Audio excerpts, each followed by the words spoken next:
మనకి జీవితంలో ఎన్నో సవాళ్లు ఎదురవుతూ ఉంటాయి. ఆ సవాళ్ళన్నింటినీ తట్టుకుంటూ ముందడుగు వేస్తూ జీవితాన్ని కొనసాగిస్తూ ఉంటాం. అయితే ఇలాంటి పరిస్థితులలో మనసు తేలికపరచుకోవటం కోసం, మానసిక ఉల్లాసం కోసం, మళ్ళీ పునరుత్తేజం నింపుకోవటం కోసము వివిధ ప్రాంతాలని సందర్శిస్తూ ఉంటాం. అలాగే దేవాలయాలకు వెళ్ళి దైవ దర్శనాలు చేసుకుంటూ ఉంటాం. మానసికంగా సంతృప్తితో, సంతోషంతో, పునరుత్తేజంతో మళ్ళీ సాధారణ దినచర్యని కొనసాగిస్తూ ఉంటాం. ఇలాగా ప్రతి ఒక్కరి జీవితంలో కూడా కొనసాగుతూ ఉంటుంది. అయితే మనం ప్రయాణాలకు వెళ్తున్నప్పుడు మనతో పాటు వచ్చేటువంటి వారి పాత్ర కూడా మనపైన అధిక ప్రభావమే చూపిస్తుంది. అది ఎలాగా, ఏంటి అనేటువంటి విషయాలని నేటి వీడియోలో చర్చించుకుందాం. Welcome to Keerthi creatives.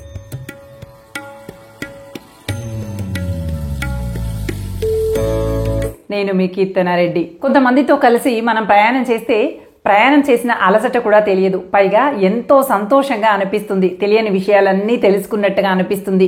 అదొక మధుర జ్ఞాపకంగా మిగిలి ఉంటుంది. కానీ కొంతమందితో ప్రయాణం చేస్తే మాత్రం వాళ్ళకి అసలు ఏ రకమైనటువంటి ప్రణాళిక ఉండదు. ఏది చేయాలనిపిస్తే అది చేస్తారు, ఎలా వెళ్ళాలనుకుంటే అలా వెళ్తారు. అంతే తప్ప వాళ్ళ దగ్గర సరైనటువంటి ఆర్థిక నిధులు కానీ, సరైనటువంటి ప్రణాళిక కానీ ఉండదు. ప్రయాణంలో కూడా విపరీతమైనటువంటి కష్టాలను ఎదుర్కొంటూ ఉంటారు. బాబోయ్, ఇంకోసారి ప్రయాణం చేయాలంటే మా వల్ల కాదురా బాబోయ్ అనేలాగా ఆ ప్రయాణాన్ని ఒక బాధాకరమైనటువంటి సంఘటనగా, ఒక కష్టంతో, బడలికతో కూడుకున్నటువంటి ప్రయాణంగా మార్చేసుకుంటూ ఉంటారు. ప్రత్యేకంగా దేవాలయాలకి వెళ్ళేప్పుడు మాత్రం ఖచ్చితంగా మానసిక ప్రశాంతతను ఇవ్వగలిగేటువంటి వ్యక్తులతో వెళ్తేనే పుణ్యక్షేత్రాన్ని దర్శించడంలో పొందగలిగినంత ఆనందాన్ని పొందగలుగుతాం. అలా కాకుండా అస్తమానం కొంతమంది ఎలా ఉంటారంటే దేవాలయానికి వెళ్ళేదాకా వెళ్ళాలి అంటారు. తీరా అక్కడికి వెళ్ళాక దర్శనం చేసుకునే అయిపోయింది కదా, దర్శనం అయిపోయింది కదా, పద అని తొందర పెడుతూ ఉంటారు. అంత దూరం నుంచి కష్టపడి శ్రమ కోర్చుకొని భగవంతుని దర్శించాలని వచ్చాం కదా, కాస్త కన్నుల నిండా ప్రశాంతంగా దర్శించుకొని భగవద్ ధ్యానంలో గడిపి తనివి తీరా కనులారా స్వామిని చూసుకొని కూడా మనసు నిండా నింపుకొని సంతోషంగా బయటికి వచ్చేంత వరకు కూడా ఓపిక పట్టరు. ఇలాంటి వారితో ఇలా తొందరపాటు ఆలోచనలే ఉన్నటువంటి వాళ్ళు కనుక వెళితే సరే, వాళ్ళు ఎలాంటి పరిస్థితులు ఎదుర్కొంటారో మనకు తెలియదు. కానీ ప్రశాంతంగా స్వామిని నిదానంగా దర్శించుకోవాలి, ధ్యానం చేసుకోవాలి, నామస్మరణ చేసుకోవాలి అనేటువంటి ఉద్దేశంతో వెళ్ళేటువంటి వాళ్ళు మాత్రం ఖచ్చితంగా తోటి ప్రయాణం చేసేటువంటి వాళ్ళ గురించి ఒక్కసారి పరిశీలించుకోవాల్సినటువంటి అవసరం ఉంది. లేదంటే మధురానుభూతిగా మిగలవలసినటువంటి సంఘటనలన్నీ కూడా క్షణకాలంలో ఆవిరైపోతూ ఉంటాయి. జీవితానికి మహా అయితే 50 ఏళ్ల వరకు ఈ శరీరం సహకరిస్తుందేమో. ఆ తర్వాత మనం దేవాలయాలు దర్శించాలన్నా, వివిధ ప్రాంతాలకి వెళ్ళాలన్నా, మన చేతిలో డబ్బు ఉన్నా, మనల్ని తీసుకువెళ్లే వాళ్ళు ఉన్నప్పటికీ కూడా మన శరీరం మాత్రం సహకరించదు. మనకి తెలియకుండానే మనం నెమ్మదిగా ఒక్కొక్క ఇంటికే పరిమితం అవుతాము. ఒక ఇంటి నుండి ఒక గదికే పరిమితం అవుతాం. ఒక గది నుండి ఒక మంచానికే పరిమితం అయ్యేటువంటి స్థితికి దిగజారిపోతూ ఉంటుంది మన శరీరం. అందుకోసమని ఆరోగ్యంగా ఉన్నప్పుడే దేవాలయాలను కానీ, వివిధ ప్రాంతాలను కానీ తనివి తీరా కనులతో వీక్షించి ఆనందించండి. జీవితం అంతా గడిచిపోయిన తర్వాత చివరి దశలో కూర్చొని ఆలోచించుకుంటూ అబ్బా నేను అలా చేయలేకపోయానే, ఇలా చేయలేకపోయానే అని బాధపడుతూ ఉండటం కన్నా ఒంట్లో ఓపిక ఉన్నప్పుడే ఈ కళ్ళ ద్వారా ఏవేవైతే చూడాలనుకుంటున్నారో అవన్నీ చూసుకొని మురిసిపోతూ మళ్ళీ మేము ముంగిలి చేరుకోవచ్చు. మనం వెళ్ళాలి అనుకుంటాము, ఎన్నో ప్రయత్నాలు చేస్తాము, ఎన్నో అవాంతరాలు ఎదురవుతుంటాయి. ఎన్నో ఆర్థిక వ్యవహారాల వల్ల కావచ్చు, స్నేహితుల వల్ల కావచ్చు, లేదంటే మన శారీరకమైనటువంటి పరిస్థితుల వల్ల కావచ్చు, ఏవో కారణాల వల్ల మనం వేసుకున్నటువంటి పనులు వాయిదా పడుతూనే ఉంటాయి. అలా ప్రయత్నం చేయగా ఏదో ఒక ప్రయాణము సఫలీకృతం అవుతుంది. ఆ ప్రయాణంలో కూడా మనకు సరైనటువంటి జోడు కానటువంటి వ్యక్తులతో కనుక వెళ్ళామే అంటే ఆ మధురానుభూతి కూడా మనకు మిగలకుండా ఉంటుందన్నమాట. అందుకోసమని ఖచ్చితంగా మీరు దేవస్థానాలకి వెళ్ళేప్పుడు ఎందుకోసం వెళ్తున్నారు, దేవస్థానంలో దర్శనం ఒకటే మీ ప్రధానమైనటువంటి ఉద్దేశమా, అక్కడ ఏమైనా దర్శనీయమైనటువంటి ప్రాంతాలని కూడా సందర్శించాలనేటువంటి ఆలోచన ఉందా, ఓపిగ్గా నిదానంగా భగవత్ సన్నిధిలో కాసేపు కూర్చొని ధ్యానం కానీ, లేదనంటే నామస్మరణ కానీ చేయాలనేటువంటి ఆలోచన ఉందా, ఇలాంటివన్నీ కూడా మీ కుటుంబ సభ్యులతో ముందే చర్చించుకొని బయలుదేరటం చాలా మంచిది. ఇది ఒక పుణ్యక్షేత్రాలకు, దేవాలయాలకు, దర్శనీయమైనటువంటి ప్రాంతాలకే కాదు, మీరు ఏ రకమైనటువంటి ప్రాంతానికి వెళ్ళి ఏది చూడాలనుకున్నా కూడా మనసు నిండా తనివి తీరా కనులారా చక్కగా చూడండి. చూసిన దాన్ని మరచిపోలేనంతగా మనసులో ముద్రించుకోండి. ఇంకా వీలైతే డైరీలో పలానా రోజు పలానా ప్రాంతాన్ని చూసామని చెప్పి రాసి పెట్టుకోండి. అది చదివిన ప్రతిసారి మనం అక్కడక్కడ ఎలా కదిలాము, ఏమేం చూసాము అనేటువంటి మధుర జ్ఞాపకాలు మన కళ్ళ ముందు మెదులుతాయి. మనిషి మనసు కోతి లాంటిదట. అది క్షణంలో ఒక కోతి ఒక కొమ్మ నుండి ఇంకో కొమ్మ పైకి క్షణంలో ఎలా దూకుతుందో, మన మనసు ఈ ఆలోచన నుండి ఇంకో ఆలోచన వైపు, ఒక కోరిక నుండి ఇంకో కోరిక వైపు వెంటనే ప్రయాణం చేస్తూ ఉంటుందట. అలాంటి పరిస్థితి ఉన్నటువంటి తరుణంలో మనకి మనమే ఎక్కువగా ఆటంకాలు కలిగించుకుంటూ ఉంటాము అంటే దీనికి తోడు మన చుట్టూ ఉన్నటువంటి వాళ్ళు మరికొంత ఆటంకాలు కలిగిస్తుంటారు. ఇవన్నీ సరిపోలేదన్నట్టు ఇంకా సెల్ ఫోన్స్ వచ్చాయి. ఇంకా చూసిన ప్రతి చోటల్లా ఫోటోలు దిగాలనుకుంటాము. చూసిన ప్రతి ఒక్కటి కెమెరాలో బంధించి ఇంటికి వచ్చాక మళ్ళీ తిరిగి చూసుకోవాలనుకుంటూ ఉంటాం. అలాంటి వ్యక్తుల కోవల్లో నేను కూడా ఉన్నాను. కానీ తనివి తీరా ఆనందించిన తర్వాత, తనివి తీరా చూసిన తర్వాత అప్పుడు ఫోటో దిగడానికి ప్రయత్నం చేయండి. పూజలు అలాంటివి చేసేటువంటి సందర్భాల్లో కూడా మొదటగా భక్తితో పూజ చేయండి. తర్వాత అన్ని పూర్తయ్యాయి, నైవేద్యము, ధూపం, దీపం అన్నీ అయిపోయాయి అనుకున్న తర్వాత అప్పుడు మళ్ళీ ఫోటో కోసము మళ్ళీ ఒకసారి పూజ చేసి ఫోటో దిగటం కానీ అలాంటివి చేయాలి. అంతే తప్ప భక్తిని పక్కన పెట్టేసి మొబైల్లో పడిపోవటము, దర్శనీయమైనటువంటి ప్రాంతాల్లో చూడాల్సినటువంటి వారిని సంతోషంగా చూడకుండానే ఈ ఫోన్లలో మునిగిపోవటము, ఇలాంటి వాటి వల్ల మనము కళ్ళ ద్వారా చూసి ఆనందించాల్సినటువంటి ఆనందాలని కోల్పోయేటువంటి అవకాశం ఉంటుందన్నమాట. వివిధ ప్రాంతాలకు మనం వెళ్ళటమే కాదు, ఒకవేళ ఎవరితో అయినా కలిసి వెళ్ళాలి అనుకుంటే ఎలాంటి వాళ్ళతో వెళ్తున్నాము అనేది కూడా చాలా ముఖ్యమైనటువంటి విషయం అని గమనించుకొని తొందరపాటు, హడావుడి, ఏదో చేద్దాంలే, ఏదో చూద్దాంలే అన్నట్టుగా ఏది నియంత్రణ లేనటువంటి వ్యక్తులతో వెళ్ళటం వల్ల మనకి మధురానుభూతి మిగలకపోగా లేనిపోని బాధాకరమైనటువంటి సంఘటనలే ఎక్కువ ఉంటాయన్నమాట. అందుకని కాస్త చూసుకొని ఎంచుకోండి.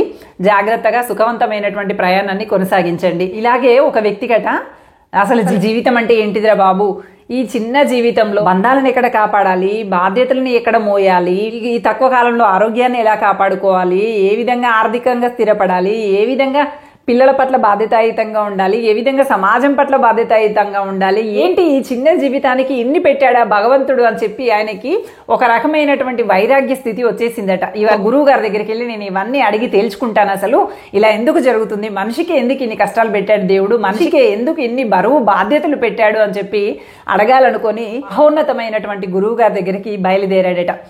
ఇతను వెళ్తూ వెళ్తూ కొంత దూరం బాగానే ప్రయాణించాడు. దానిలో తన సన్నిహితుడైనటువంటి స్నేహితుడు కనిపించాడట. నీతో పాటు నేను వచ్చేస్తాను, ఇద్దరం కలిసి వెళ్దాము అని చెప్పి ఇతను కూడా తనతో పాటు కలిసి ఇద్దరు పయనించడం మొదలెట్టారట.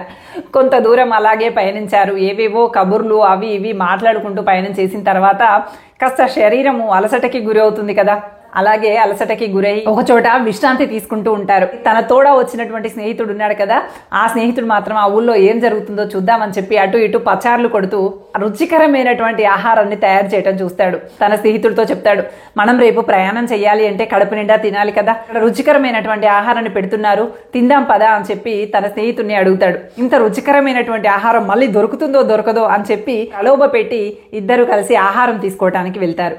అక్కడ వాళ్ళు రకరకాల మాంసాహారాలని, రకరకాల రుచికరమైనటువంటి ఆహార పదార్థాలను అన్నింటినీ కూడా వడ్డిస్తారు. అవి చక్కగా ఆరగించినటువంటి వీళ్ళు తెల్లవారి గడుస్తుంది, వీళ్ళ లోపల బద్ధకం ఆవహిస్తుంది, ఇంకా ప్రయాణం చేయలేము అనిపిస్తుంది. కానీ ఎవరైతే మొదటగా ప్రయాణం మొదలు పెట్టినటువంటి వ్యక్తి ఉంటాడో అతను శక్తిని కూడగట్టుకొని లేదు లేదు నేను రాత్రి ఏదో పొరపాటున తప్పు చేశాను, కానీ ఖచ్చితంగా నా ప్రయాణం ముందుకు సాగవలసిందే, నేను గురువు గారిని కలవాల్సిందే, నా జీవితానికి పరమార్థం ఏంటో తెలుసుకోవాల్సిందే అని చెప్పి మళ్ళీ పయనం కొనసాగించాడట. ఇలా కొంత దూరం వెళ్ళగా వెళ్ళగా వీళ్ళకి నిన్న తిన్నటువంటి ఆహారం వల్ల విపరీతమైనటువంటి దాహము, నోరంతా పూర్తిగా నీరు లేనట్టుగా అయిపోతూ ఉందట. ఈ స్నేహితుడు వెళ్ళి అక్కడ నీటి కోసం వెతకగా ఆ దూర ప్రాంతాలలో చెట్టు నుంచి ఒడిచినటువంటి కళ్ళు కనిపిస్తుందట. అది చూడగానే ఈ స్నేహితుడికి బాగా నోరూరిపోయి గబగబా పరిగెత్తుకొని వచ్చి స్నేహితుడితో కాస్త దీన్ని తాగాము అంటే మన దాహం తీరుతుంది, అప్పుడు మనకు బడలిక తెలియకుండా ఎంత దూరమైనా ప్రయాణం చేయగలుగుతాము, రా రా అని చెప్పి స్నేహితుడిని విపరీతంగా ఒత్తిడి చేస్తాడు. ఇంకా అప్పటికే విపరీతమైనటువంటి దాహంతో ఉన్నటువంటి అతను నెమ్మదిగా స్నేహితుడితో పాటు వెళ్ళి కళ్ళుని కూడా ఇద్దరు తాగేస్తారు. అక్కడితో నిద్ర ఆవహించటం, అక్కడే నిద్రపోవటం జరుగుతుంది. ఇతను మళ్ళీ లేచి మొహమంతా బాగా కడుకొని చిచి ఈ స్నేహితుడిని వెంట తెచ్చుకోవటం వల్ల ఇలా జరుగుతుందే, వీడిని ఇక్కడే వదిలేసిపోతే బాగుండేది, బద్ధకం ఆవహిస్తుంది, చేయాలనుకున్నటువంటి పనిని చేయలేకపోతున్నాను, ముందుకు పయనం కొనసాగట్లేదు, నేను ఖచ్చితంగా గురువు గారి దగ్గరికి వెళ్ళాలి, నా ప్రశ్నకి సమాధానం కావాలి అనుకుంటూ మళ్ళీ ఇతను మొహమంతా కడుక్కొని ధైర్యం తెచ్చుకొని అడుగులు ముందుకేసుకుంటూ వెళ్ళిపోతూ ఉన్నాడట. ఇతన్ని అనుసరిస్తూ వెనకనే ఉన్నటువంటి స్నేహితుడు కూడా మళ్ళీ ఇతనితో పాటు నడుస్తూ వెళ్తూ ఉన్నాడట. ఇలా కొంత దూరం వెళ్ళారు. మళ్ళీ ఒక చోట చీకటి పడింది, సేద తీరాల్సినటువంటి అవసరం ఏర్పడింది. ఇంకా ఆ ఊరిలో అందమైనటువంటి అప్సరసలు నాట్యాలు చేస్తూ నృత్యాలు చేస్తూ రకరకాలుగా హోయలు సోయకాలు ఒలికిస్తూ కూడా అందరినీ మత్తులో గమ్మత్తులో ముంచేస్తూ ఉన్నారట.